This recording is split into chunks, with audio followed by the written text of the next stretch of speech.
G'day guys, how's it going? Welcome back to Sam's Home Kitchen. My name's Sam Lin. I'm a home cook who's really passionate about sustainability and, more importantly, save money by making things at home, and hopefully I can help you guys do the same in your own kitchen as well. Did you know that average Australian consume 97 litres of milk a year? I don't know about you, I definitely have come across situations where I buy a jug of milk and I don't get to go through it. It goes expired, it goes off, and what do you do with it? So today's recipe, I'm going to show you how to turn expired milk or almost off milk into cheese and really prolong the life. What's even better about this is that you can buy all those reduced milk that is about to expire in a day or two, and you get a really good bargain and turn that into cheese, and that will last for so much longer. And that's about it. Enough of my talking, and let's get cooking. To make a homemade cream cheese, the required ingredient list is pretty short and sweet. Obviously, we'll need some milk. I scored this 2 litres of milk for $1.35 because it was getting close to the best before day. On the day of filming, the milk was 3 days past the best before day and it was still all good. So make your own judgment and trust your senses. The best before day is just a recommendation. To make our milk curdle and turn it into cheese, we'll need some form of acid. I'm using vinegar here. Lemon or lime will do just fine, but vinegar is obviously cheaper, so I'm sticking with it. Next, we'll need some salt to season our cheese, some olive oil to make our cheese a little bit more spreadable. 4 ingredients, and that's all we need to make some delicious cream cheese. We'll put these aside and get started. First thing first, we've got our milk here. We're going to heat up our milk to encourage curdling when we add in our vinegar. We've got our heavy base pot, and we'll be pouring all of our milk in. All of it. Now we've got our milk in. Next thing to do, we'll bring it over to the stove to warm it up. Turn the heat on, and we want to keep it around medium heat. While the milk is heating up, we're going to prep our vinegar. Always make sure you work with the scale. Stop measuring with tablespoon or teaspoons, that's just ridiculous. We've got our scale on, and jug here, we're going to need about 90 grams of vinegar. Going back to our milk, I don't think it's quite necessary to keep stirring the milk, as it is homogenized and quite thin, so nothing should be caught on the bottom like soy milk. Once it comes up to a boil, we can see the milk starts to foam up. Make sure your heat is on medium to low, otherwise it can easily overflow. Once our milk is boiling, slowly add in our vinegar. Don't go all in at once, as you might not need all of it. I only ended up using about 70 grams as I stopped once the whey became quite clear, meaning all of the curdleable,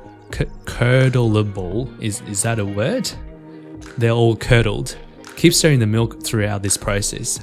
As seen on the screen here, once all of the milk is curdled up and the liquid becomes greenish yellowish but not cloudy anymore, that is a success and you can turn the heat off.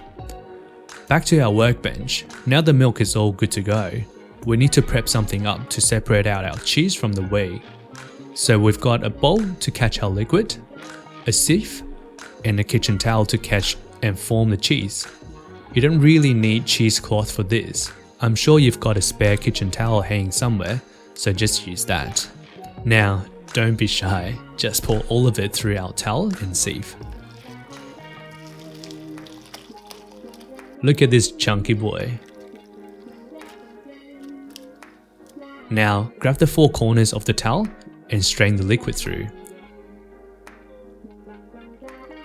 I'm not being dainty here, it's bloody hot, so be careful. Once most of the liquid is strained through, I grab the pot I used to heat up the milk and put the colander over it in case it keeps dripping. Now, this is kind of the most basic form of cheese here, called farm cheese.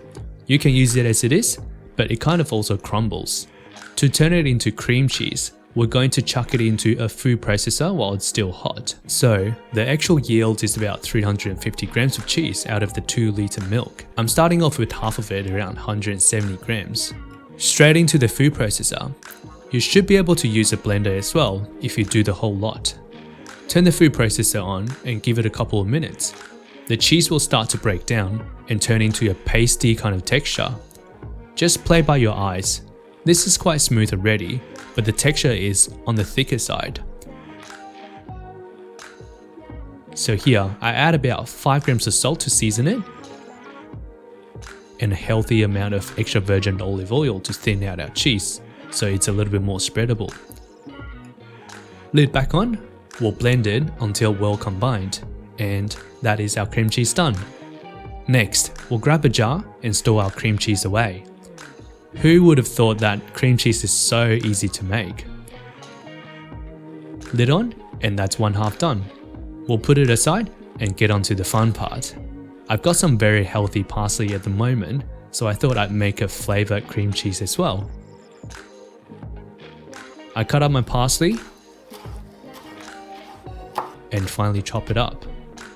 Here, I've got some clean cling wrap, get it? That I put away from packagings like for mushrooms and other stuff. That is not greasy or dirty at all. Try my best to reuse stuff that's otherwise going straight to landfill. Get the cream cheese out with a tiny spatula.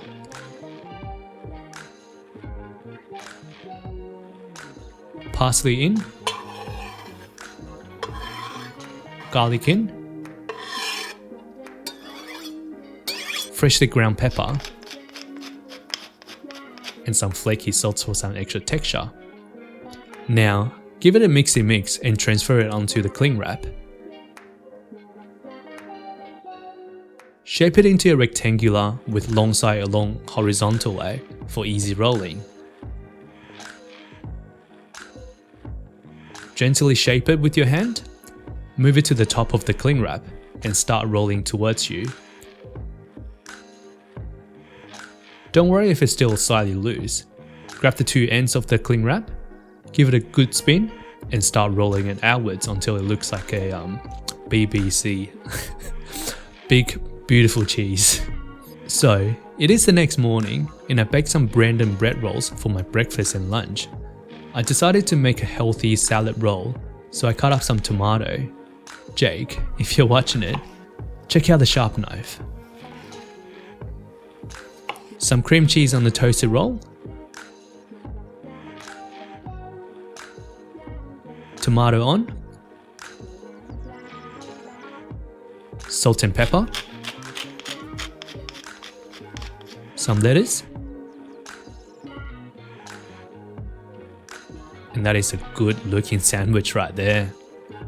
The cost breakdown is as below. 2 liters of milk at $1 per liter equals to $2. 5 grams of salt at 10 cents per 100 grams equals to 0.5 cent. Drizzle of olive oil, let's say 10 cent. 70 grams of vinegar at 6 cents per 100 mils equals to 4.2 cents.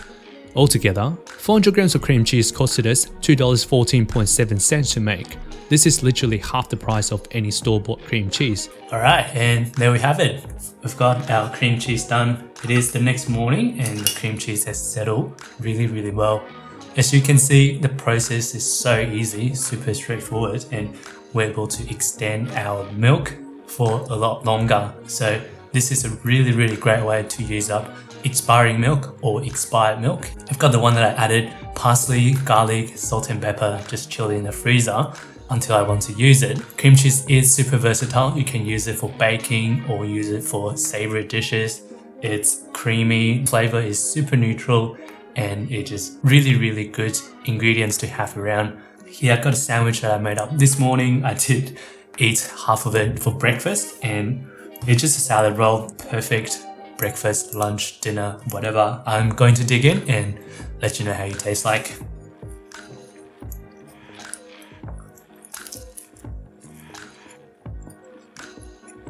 Cream cheese, the flavor is really neutral, but just enriches it and makes it so much more luscious. I can totally see this working really well with some smoked salmon and some pickles or some capers. It's so good. Anyway, I'm going to continue with my lunch because it's bloody delicious. If you enjoy my video, please make sure that you hit the like button down below. It really helps promote my video to a wider audience and hopefully we can change the world by just a little bit and make it a little bit more sustainable. Thank you so much for watching and I will see you in the next video.